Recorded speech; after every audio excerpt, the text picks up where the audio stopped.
everyone, and welcome to Centerprising Academy's seminar for Model UN and Model Congress. I am Alyvia Bruce, the head coach here at Centerprising Academy.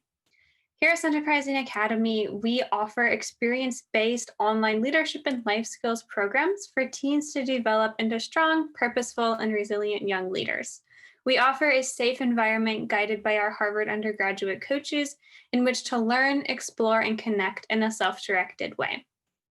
I am a current sophomore at Harvard College, majoring in government and history with a minor in education. During high school, I attended Harvard Model Congress for 4 years, earning the Best Delegate Award 3 consecutive years. I am now a senior staff member for our Boston Harvard Model Congress Conference, our Boston Harvard Model UN Conference, our Boston Harvard National Model UN Conference, and our China Harvard Model UN Conference. I have taught Model UN through the Princeton Learning Experience as well as private tutoring. And today I want to help you all who will be attending these conferences in the coming months to be as prepared as possible. As a chair, I consistently see students attending these conferences who have no idea what they're doing, how committee is run, they don't know how to debate, they don't understand how to make motions or points, or how to write bills and resolutions, or even how to properly ask to use the restroom. I am passionate about helping students, no matter their level, participate in their fullest extent possible at Model UN and Model Congress conferences. And the only way for them to be able to do that from day one is for them to understand the basics of the conference. So for today, I will introduce the conferences, I will discuss parliamentary procedure, debates, I will talk about Model Congress specifically and Model UN specifically, and how to have your best shot at potentially winning an award, and also just kind of throw in some tips and tricks along the way as to how to have a successful conference. To begin, Model Congress is structured like the US Congress. There are 3 overarching bodies that you will potentially be placed into. There is special programs, House, and Senate. So the special programs committees are the smallest committees, and these can look anything like media to National Security Council to even the president's cabinet. There are House committees, and these are a little bit larger. These are the largest committees at conference with around 40 members. And these can look anything from House Science and Technology to House Judiciary, things like that. And then there are Senate committees, and these are just a tad smaller than the House committees. And these are Senate Judiciary, things like that. Model UN is structured like the UN. So there are 3 overarching bodies, the GA, which is the General Assembly, the SA, which are special agencies, and ECOSOC. The GA has the largest membership in their committees, the SA has the smallest, and the ECOSOC is in between them. It is extremely important for both of these conferences that when you receive your assignment of your committee and your country if you're attending Model UN and your congressperson if you're attending Model Congress, that you stay in character for the duration of the conference for either your country or your congressperson. So what I mean by that is these are your kind of personalities for the weekend that you're attending the conference. So if you are representing potentially Mike Pence, then if you are giving a debate, it is not necessarily your own ideas that you're representing, rather it would be Mike Pence's ideas. If you, for example, are representing Cuba in Model UN, it is not necessarily your ideas as an American citizen or a Canadian citizen or wherever other country you are from personally, it is you are representing Cuba. And so it's important that you do kind of all of the research surrounding these countries and these Congress people in order for you to effectively execute this style of debate and this style of learning. So the idea behind this is that you are free to share and free to debate your congressperson or your country's opinions and ideas. Rather they're the same or different from your own, that doesn't matter because no one will necessarily be asking you what your own opinions are on the matter. We do this because we talk about sensitive issues, we talk about gun rights and abortion and immigration. And it's just to kind of keep a sense of individuality kind of out of it. So it's important that you research what your congressperson thinks about the issue that you're given. So you will actually, for both of the conferences, be given a background guide, and these are wrote by your chairs. And these are 40 to 60 pages on one or more topics that you will be discussing at conference. These include history of the topic, history of your committee, any important information that you will need to learn. And at the very end of the background guide will be a table, will be a list of sources that your chair actually used to gather this information. I would recommend that when you are doing your initial research, you actually look and read the sources that are listed in the back of your background guide or your briefing. This is because these will be firsthand sources that your chair thinks are important for you to look at and know, and they are simply just pulling the most important parts out for the background guide or the briefing. And so if you go in and you read all of it, you will be that much more prepared.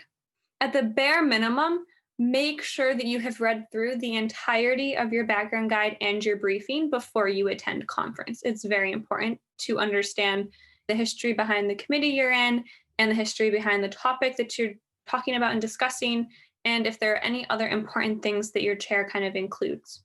Your chair also should include their expectations for committee and how they expect committee to be run, with some insights as to how they might be judging students and delegates throughout the conference. So with all of that being said, now we are going to move into parliamentary procedure. Parliamentary procedure is how every committee is run at Model Congress and Model UN. Therefore, it is vital that you understand the basics behind parliamentary procedure. It is a format of running a meeting that is meant to make it more efficient and more effective in terms of time. So you're only given so many hours in a day to debate and talk and write bills and pass bills. So it's important that for every second that you're in committee, you're using that time effectively. And that's why we use parliamentary procedure.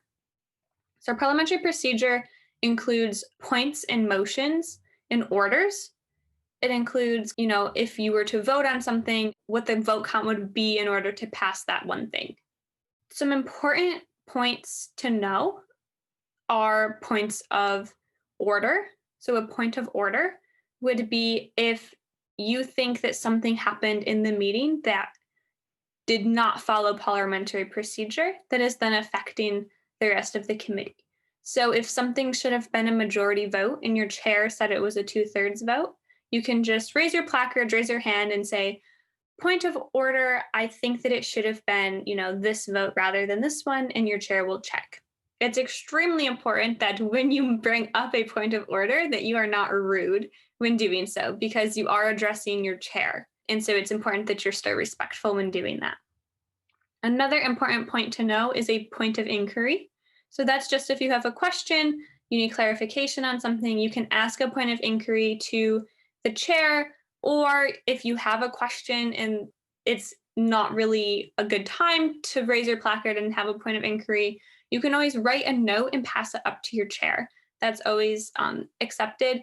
And then the chair will just read aloud kind of what the question is. And then that way the question can also be anonymous if you would prefer it that way.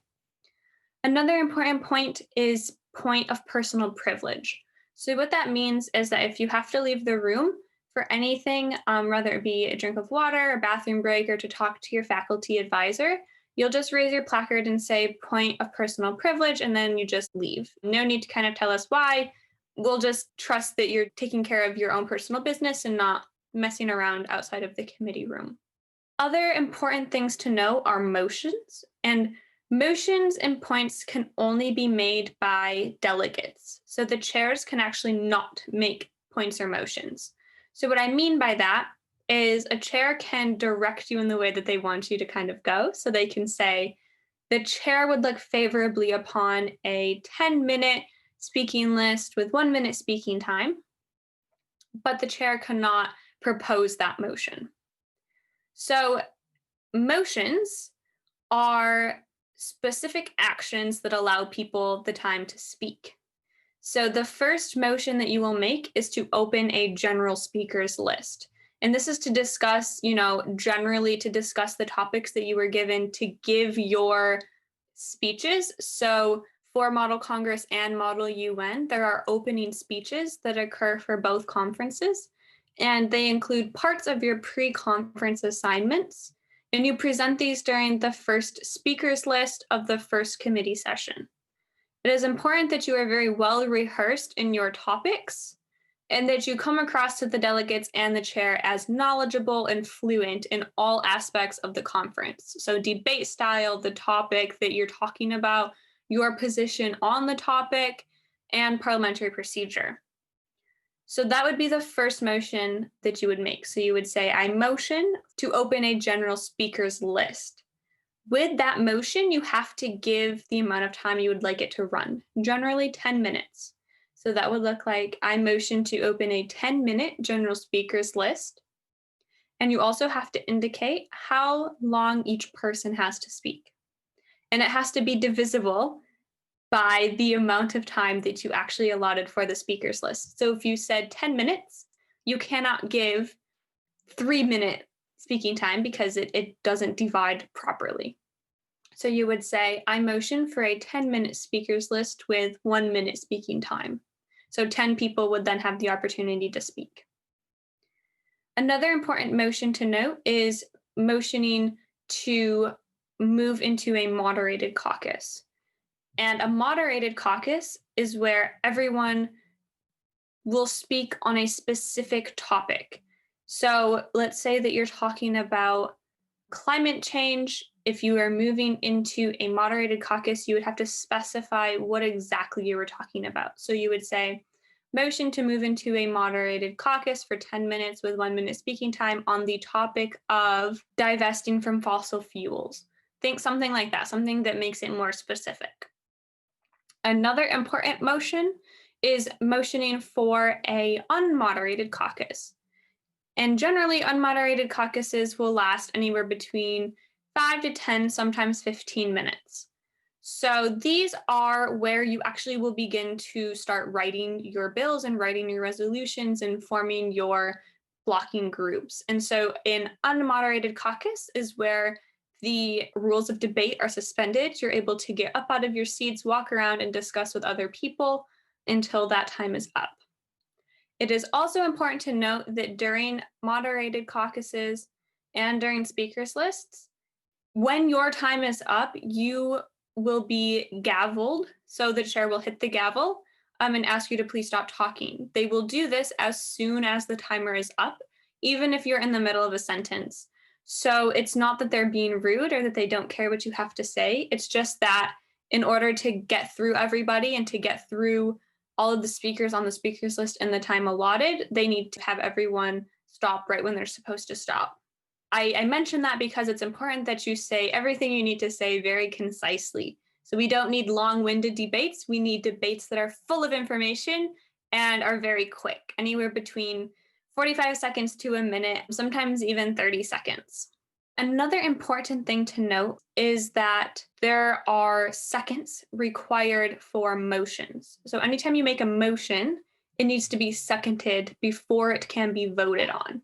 And all motions have to be voted on, and it's a majority vote to pass those motions. When you are presenting a bill, you will motion to present your bill, and then when that occurs, your bill writing group or yourself will get up and read the bill. You will have a specific amount of time to do this, and then you will move into question and answers from the delegates. Again, you will have a specific amount of time to answer questions. And then you will move into pro-con speeches on your bill. And at this time, the chair can choose how many people, generally 3 pro and 3 con speakers, and they cannot be authors generally. From there, you then can have a time period where amendments can be made.